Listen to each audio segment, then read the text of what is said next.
Yo, what's going on, everybody? Friday night, November 7th. Friday night spar session in the books.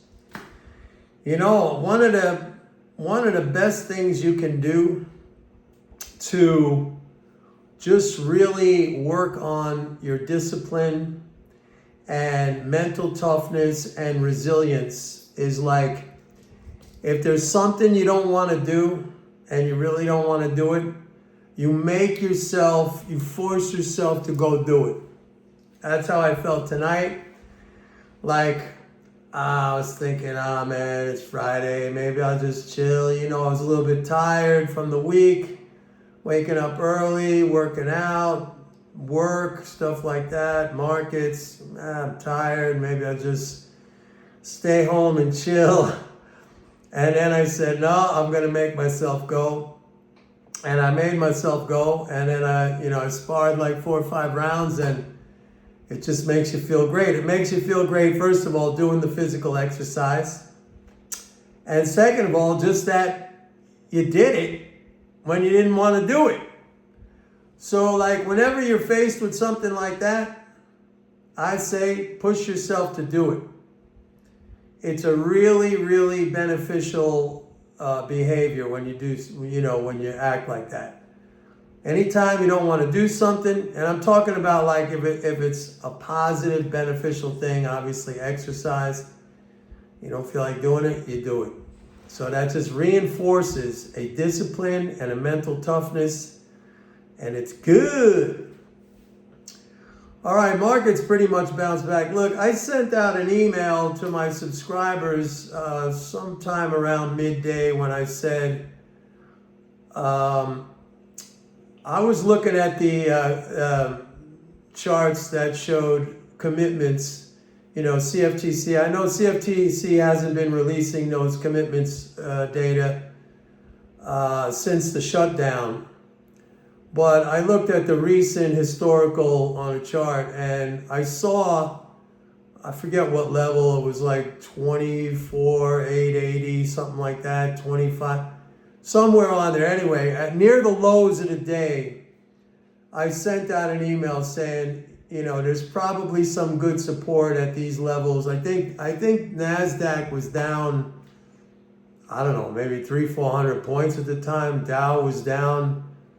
It was a good, close to 400 points too, 300-400 points.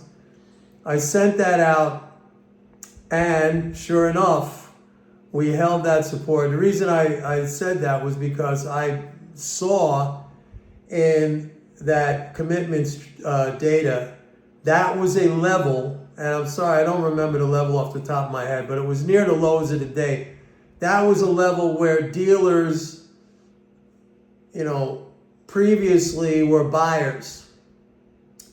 And so I sent that out, and then so market rebound. So that was good. Look, I think we're in a holding pattern right now because of the following. I looked at the flows today. We're still up. Leading flows are still up 22 billion over last year. So we're up again. I don't know if that's going to last, but for now, leading flows are up 22 billion over last year. Remember, we're still benefiting from that big November, first of the month payments that went out, Friday the 31st, October 31st. And net government transfers, they actually improved over the week. Okay, they're down like 66 billion or 60, actually no, they're down 63 billion. And last week they were down 88.5 billion. So we had a 25 billion improvement in net government transfers. So like I said yesterday, they're not getting worse. It doesn't mean that they won't get worse. I think the tariffs still are definitely a major source of fiscal drag. But right now, I say we're in a holding pattern. Look, the government needs to, we need to end this shutdown, first and foremost. I mean, if Congress could end this shutdown and then we could see a few days of flows when we're running back to normal again, That would be a big help in clarifying the situation.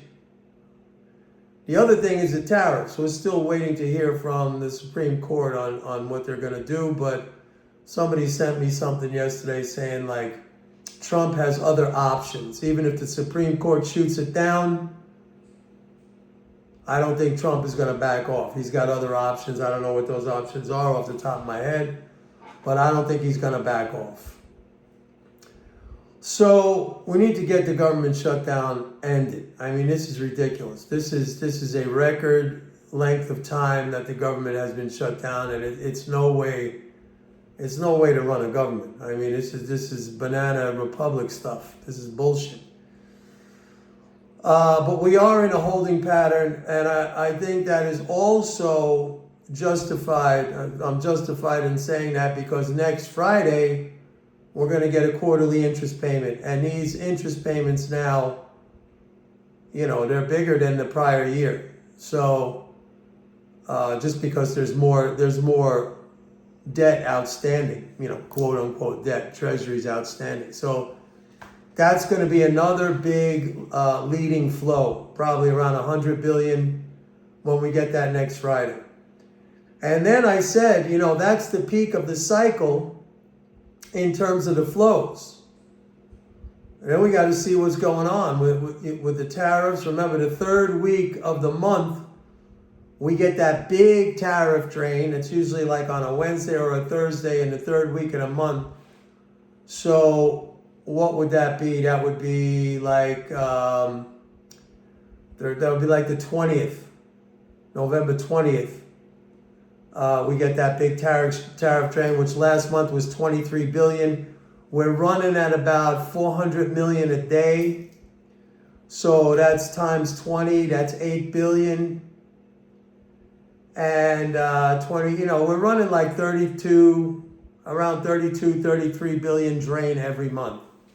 That, like I said, that wipes out an entire Social Security payment.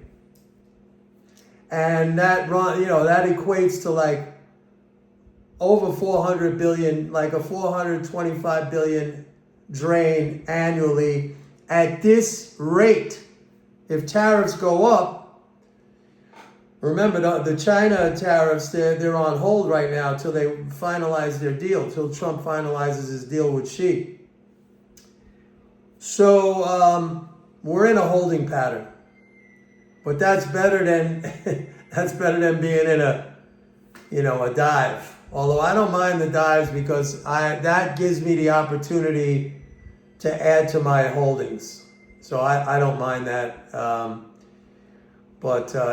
that's where we are.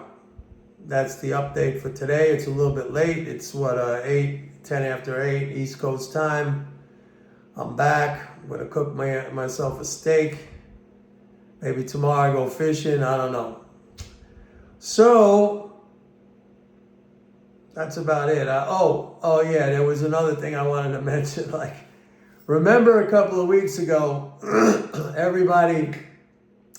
there was a lot of stuff online, and even here on YouTube, people, freaking out over the secured overnight finance, the SOFR, the Fed's secured overnight financing rate, that it popped up, and right away they're hysterical that this is portends another crisis and this and that. And what did I tell you guys? I said just calm down.